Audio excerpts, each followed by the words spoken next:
coffee, Michaela? Good. How's yours? Oh, it's good. You drink a lot of coffee? Yep. What about you?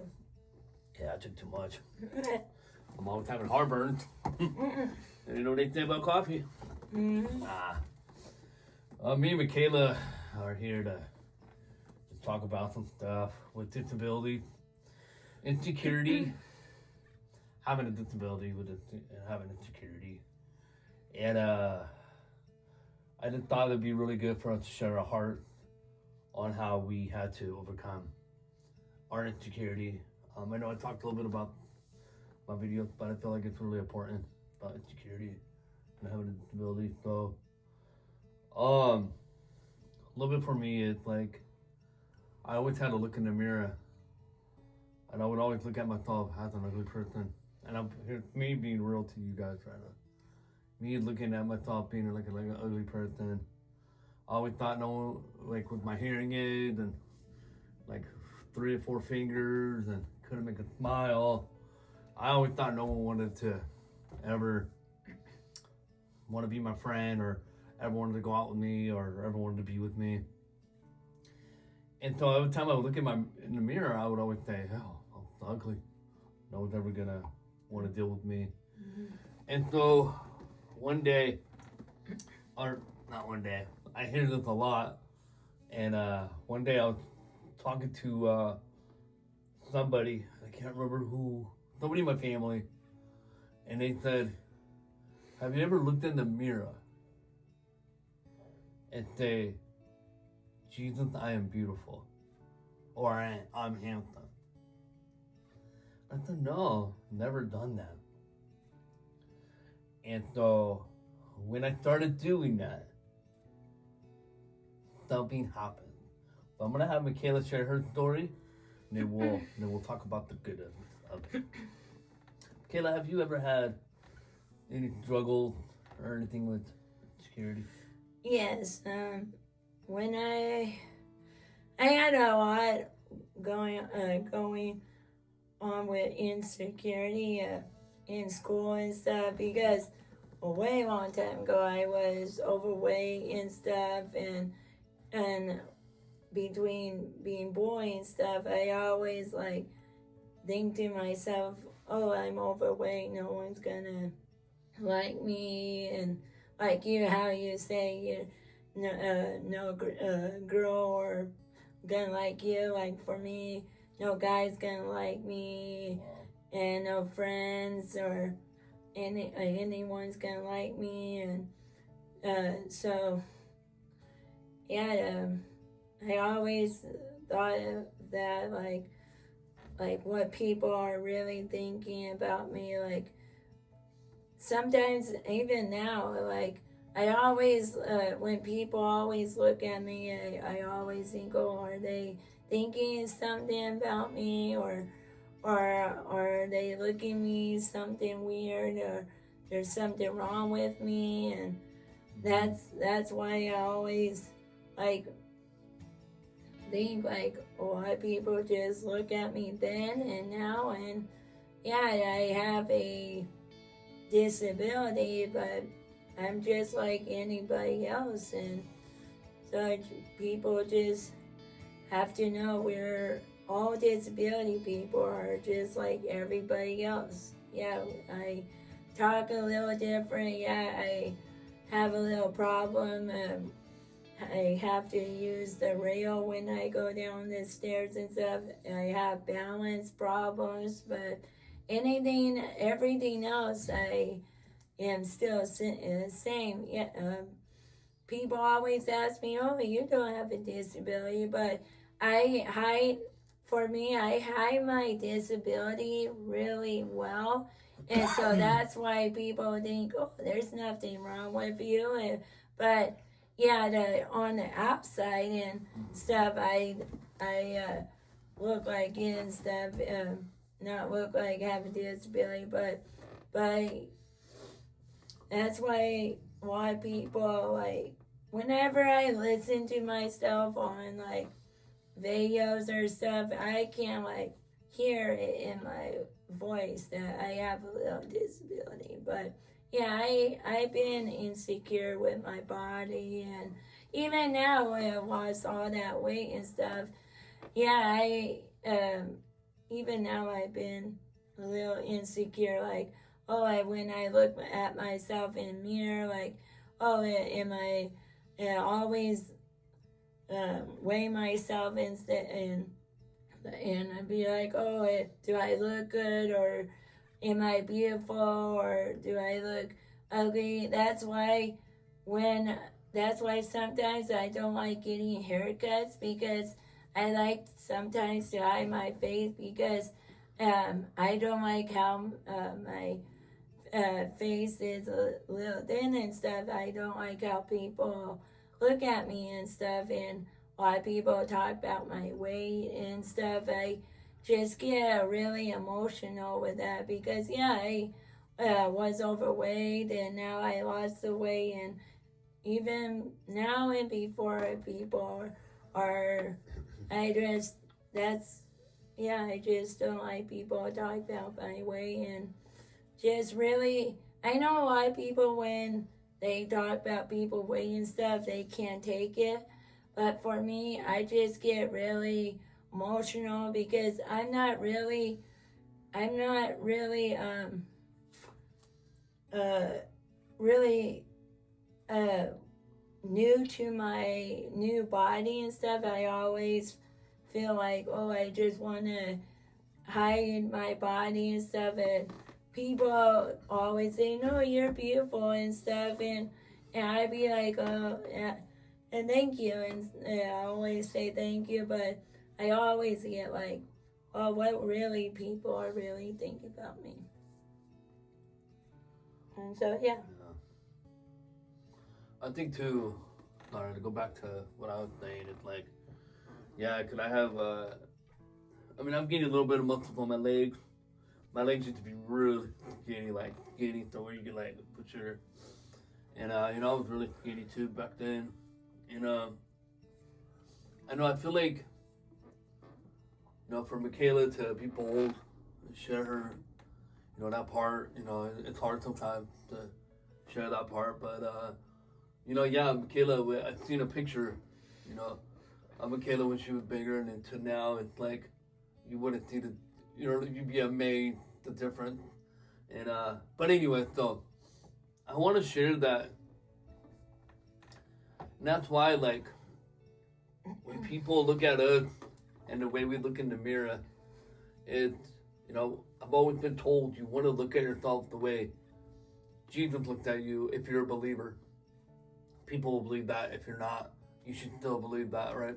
And I just felt like the people that struggle with that or are overcoming with that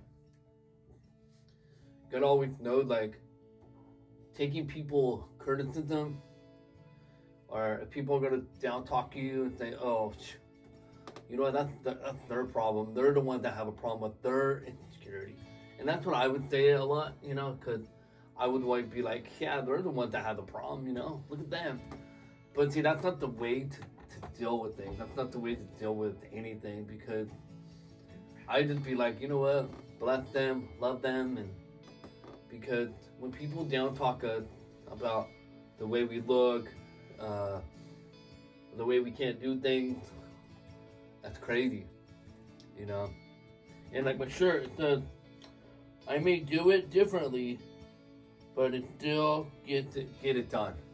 You know, this is actually a disability person made this shirt. I went to a conference back about a few months ago, but and it really like inspires me, you know. And so I just want to encourage you guys that, you know, even people with disabilities struggle with insecurity, and even if you don't, you know, we still do, but we always have to be so generous and so nice to people, because it's so mean, it's so rude, because it can hurt people, it can make people depressed, things can start coming, like our mind can start going differently. You know, there's stories of where I've heard stories of people having insecurity problems, and, you know, end well or end not well, you know. So And that's why people just need to be so nice, you know. And even if you like come up to us, you know, we're really nice, but we're probably the nicest people that a lot of people love, you know. Even like people at our church, they're always like, "Man, we love seeing you too," and it's like always happy. And then people that do YouTube videos with me, they'd be like, "Man, you guys are, I don't know, there's something about you too." And we're just like, you know, we're just humans sharing our story, sharing our life, right, with you guys. So I'm gonna have Michaela just kind of share about how did you finally overcome that? Like, how did you? I mean, you can still go through it, but how did you finally say, you know what? All right, overcome all that.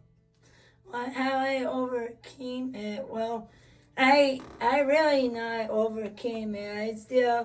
I still get insecurity and stuff, but I just really like I not overcame it. Yeah, I still have it, but I just always like just when people like look at me and stuff, I always like be like, okay, they're probably thinking something about me, or they be like, oh, look at that skinny girl or something. I just I just like uh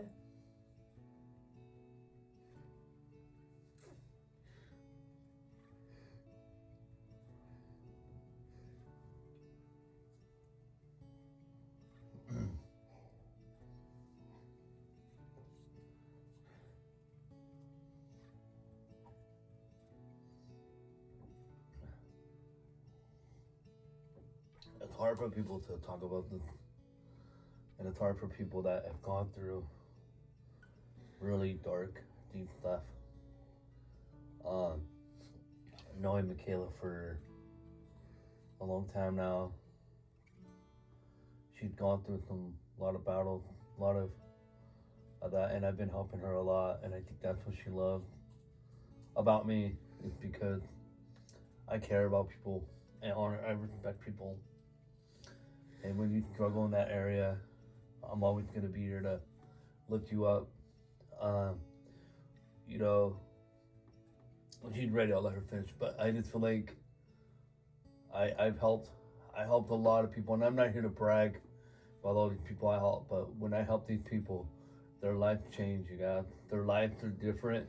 They're doing better and bigger things, and it's like amazing because God looked at us as a beautiful children, his beautiful sons and daughters.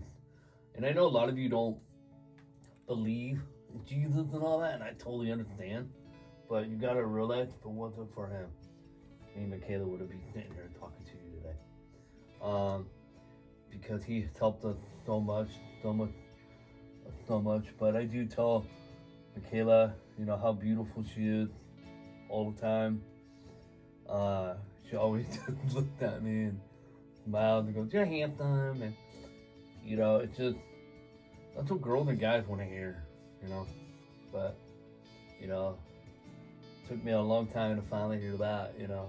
So, but yeah, I just wanted to encourage you guys with that. It's just, you know, we're being real, we're being raw, we're being real with you guys, you know. So this is real stuff. This is stuff that people talk about. and all right, and two is after what I was saying, after my dad died and stuff, I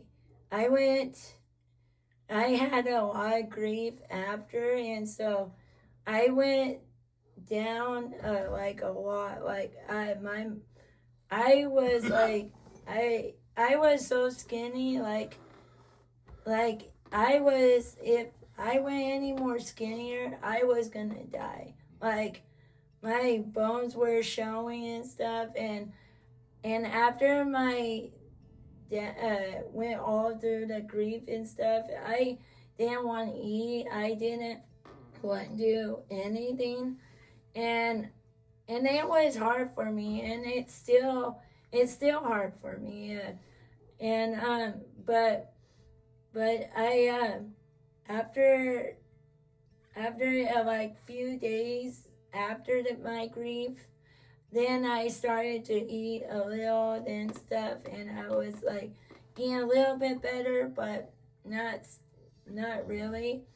Yeah, but like after a couple years or something, I went to go see a doctor, and the doctor told me that because I told the doctor that my dad just died, and I went all through this grief, and the doctor sent me to a counselor, a grief counselor, and the doctor told me what to you have to eat, because if you don't eat, I was like, if I have to say my weight, it was like almost, it was almost down to 99, um, and that's really skinny, and like I was passing out. My eyes were getting black. I was like falling to the ground, and the doctor say you have to, it's protein shakes. You have to do something to put weight on you, or something bad is gonna happen to you. Like you're gonna be gone. Like because I, even when I was playing sports and stuff, I was passing out. Even I was like drifting off. My eyes were turning like black. Like all my eye was turning black. I couldn't see nothing. Like, and then I fell over. Like I passed out. I didn't hear no one, and so the doctor say, okay, you have to put food in you or shakes, and something bad gonna happen to you, or we're just gonna put a pump in you and just give you shakes from a pump.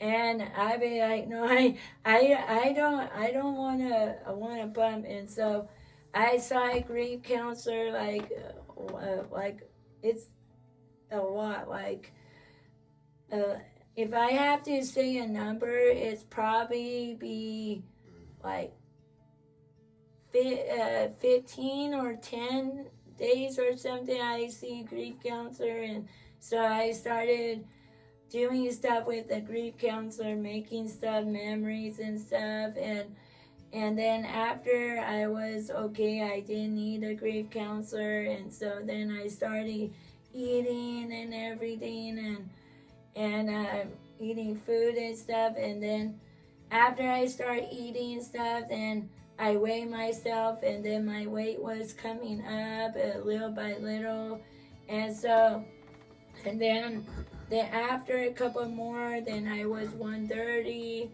and then after more, then I went to my normal weight at 140, and so yeah, it's hard, but I'm getting there.